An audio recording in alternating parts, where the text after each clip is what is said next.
It's uncomfortable, it's unnatural, and it's unbelievable to me how often salespeople overlook its value. No, it's not a game. Today, we're talking about practice. My name's Jeff Bajorek, and my career in sales has been a hell of a ride. And I want to bring you along with me. If you prefer to sell things at a premium, if you never want to win a deal on price, rethink the way you sell. Welcome back to the show, everybody. My name's Jeff Bajorek. I'm your host, and I'm here to help you rethink the way you sell. This season has been all about how to sell like you. And you don't just sell like you on a dime. You don't just decide that, I'm going to do it this way, and then everything falls into place. It's not a, Dorothy clicking her heels together and being taken home. It was there the whole time, right? It's not quite that simple. Now, I'm going to tell you that it's been there the whole time. I'm going to tell you that the answer to your alignment, the answer to you being able to sell like you and succeeding to your ultimate potential has been right there in front of you. But I am going to remind you that it's not so easy to just grab, okay? It's going to take work. It's going to take practice, but I'll get into that in a second because I want to talk about something Jordana brought up last week early in the conversation. It was probably within the first 5 or 6 minutes. And she mentioned the ability to be vulnerable.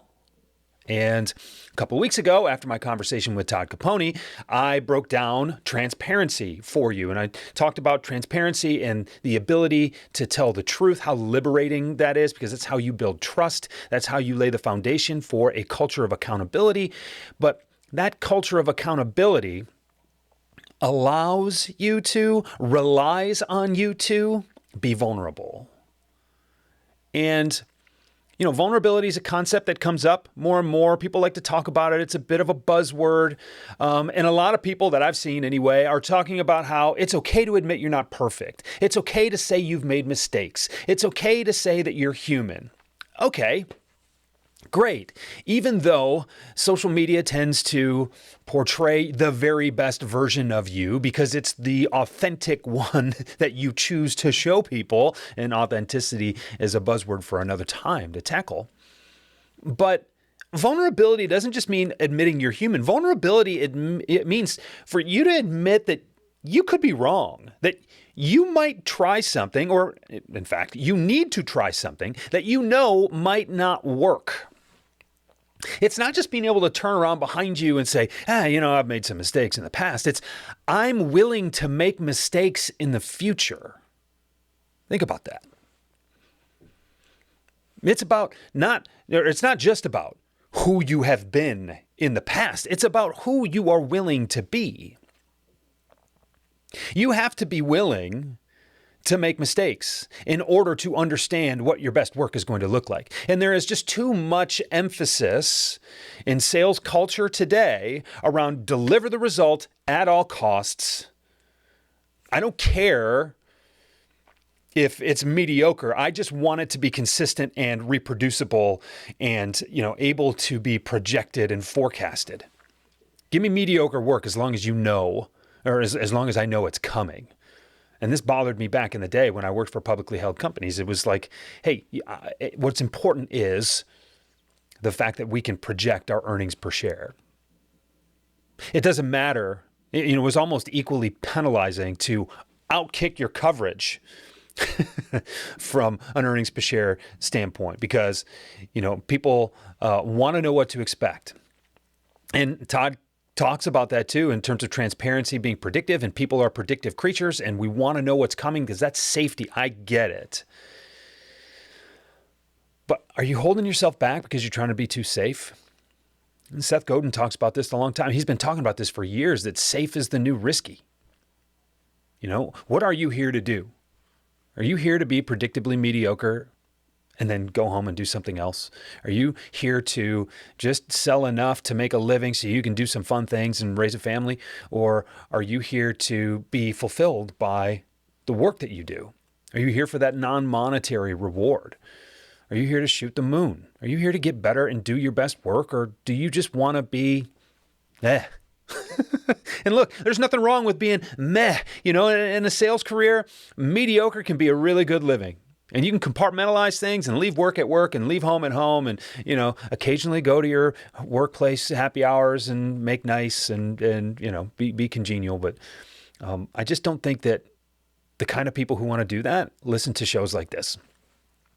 So if you're here to do your best work, I'm telling you, you have to be vulnerable. You have to be vulnerable enough to try stuff that you know might not work, but it just might. What happens when you do that? And again, it's not just going to come to you immediately. More will come to you immediately than you realize, but you recognize that this kind of vulnerability, this kind of effort, this kind of experimentation is going to take some practice. It's something that I reluctantly remind myself of, or I should say, I'm not reluctant to remind myself of that. I remind myself of it quite often. I'm reluctant to do the work because it's uncomfortable, because you have to be vulnerable, because it takes time, and who likes to do it? Except, you know what? In order for you to get better, you have to do it. So what does it mean to sell like you? Well, in short, it means more pipeline. It means bigger deals that close faster and more often. It means more customer loyalty, so there's less churn. And it means a culture on your team where winning is expected and everyone's having fun. Now, if this sounds like something your team needs, go to jeffbajorek.com/services and find out how I use this approach to help teams like yours create world-class results. Now, back to the show.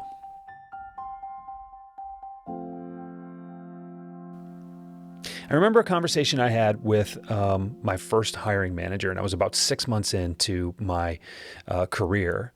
And I came in, and it was just one of those check-in meetings. Why don't you come out to the office? I've always worked remotely. So I drove an hour or so to the office, sat down in his office. It was sunny that day. I remember details like this. I think it was a Monday. And I sat down, and he said, "Hey, Jeff, how you doing? How are things going?" And I said, "You know what? I'm frustrated. I'm frustrated that I've been doing this about 6 months and I just don't get it. It seems so simple. You presented it to me so simply. People around me seem to be succeeding. I just have no idea where I am, what I'm doing, or how to impact anything." And he said, it's only been 6 months. And I said, "Well, yeah, but it's been 6 months. I'm a smart guy. I think I can grasp things. You guys make it look so easy." And he said, "All right, how long did it take you to get your degree?" I said, "Well, 4 years. And in your defense, that was a little fast. Most people take it a little longer than I did." He said, "Okay. And then what happened? You passed your certification exam." And I said, "Yeah. And actually, I failed a portion of it the first time." He said, "Okay, great." He said, "And then you worked in your field for 3 years, right? Did you have it all figured out?" And I said, "No, I felt like I was always learning something new every day." He said, "Okay, so 7 years plus of dedicated study, and you still had something to figure out. And you think you can have sales figured out in 6 months?" And there was just that real pregnant pause there, really poignant. And in that moment, I felt a little shame. I had a huge realization, and was also pretty contrite in that I realized that here's someone who has been selling for, at that time, almost 20 years, leading a successful career, had done really, really well. And I thought that I could distill everything that he had done in over a decade, almost 2 decades, into 6 months. And that was quite a humbling moment there for me.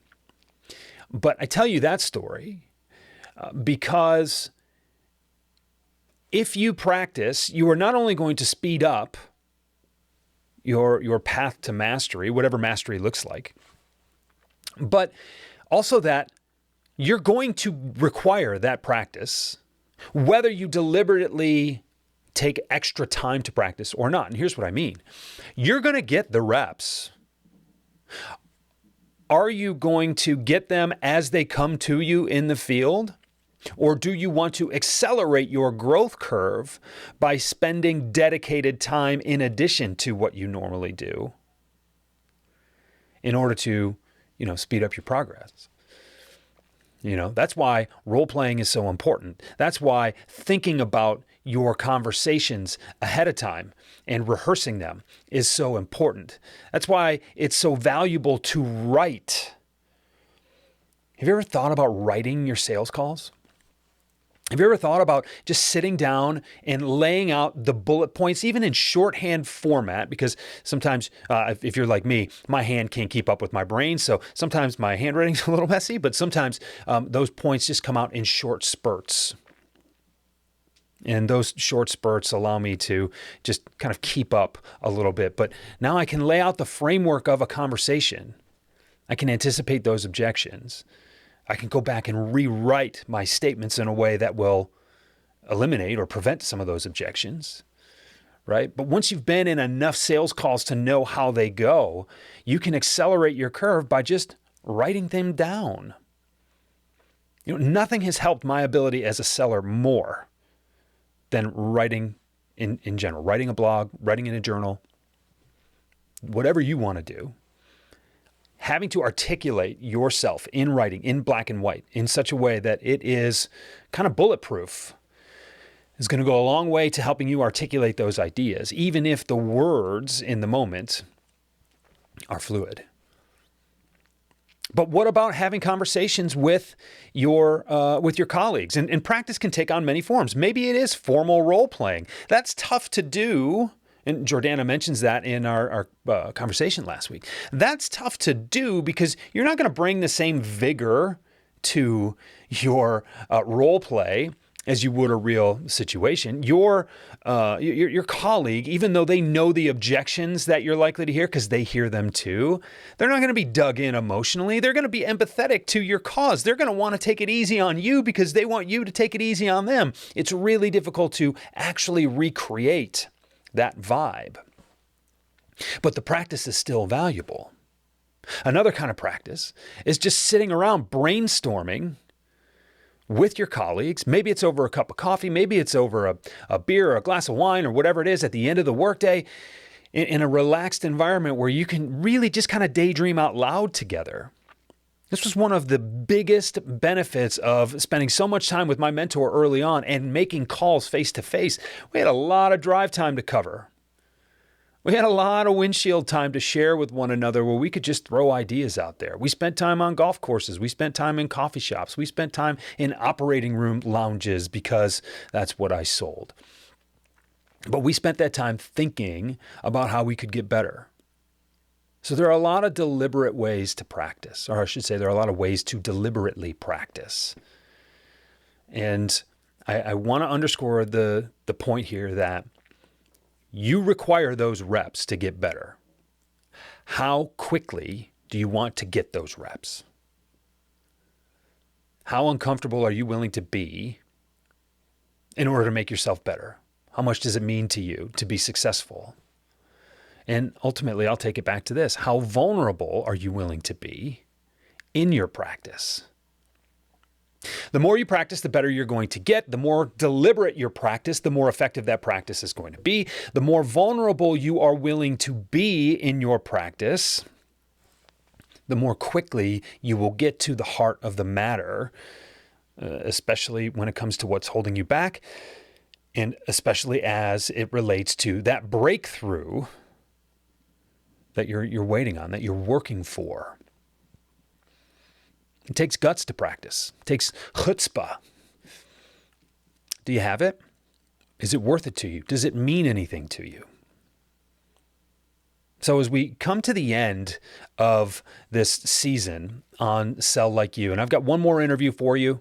I've got an episode that's going to wrap it all up, and then Doug and I are working on something for YouTube that's going to put together a nice little compilation of some bonus material that I collected during these interviews, but that wasn't put into the shows in the podcast feed. But as I go through this season, as I show you these things about what it means to sell like you and what it has meant to my guests to sell like you and how to, really one of the biggest themes has been alignment and being willing to be yourself, being vulnerable enough to be yourself. I have to tell you that it is not just going to be this magical shift that occurs. It's going to take work. It's going to take diligence. It's going to take patience. Ultimately, I'm going to tell you unequivocally that it is worth it. But at the end of the day, it's up to you to decide that you're willing to pursue it. That's where practice comes in. That's why I wanted to make sure that we had this conversation. Jordana was one of the first people I thought of to have on this season because this concept is just way too important to ignore. There's nothing that's worth having that isn't worth working for. This is the part where you do the work. So thanks for spending 15 minutes or so with me today. I am really excited to bring you Jen Allen next week. My sister from another sales mister, someone I've hit it off with immediately in the less than a year or so that I've known her. And our conversation is going to light a lot of people up. And we're going to talk a little bit more about what it means to sell like you and that there are so many different versions of great. That's next week with Jen. I hope you will be willing to join us, and I'll talk to you then. Rethink the Way You Sell is a Pod About It production. It's mixed and edited by Doug Branson, with music by Blue Dot Sessions and Doug Branson. This podcast is masterminded by Jeff Bajorek.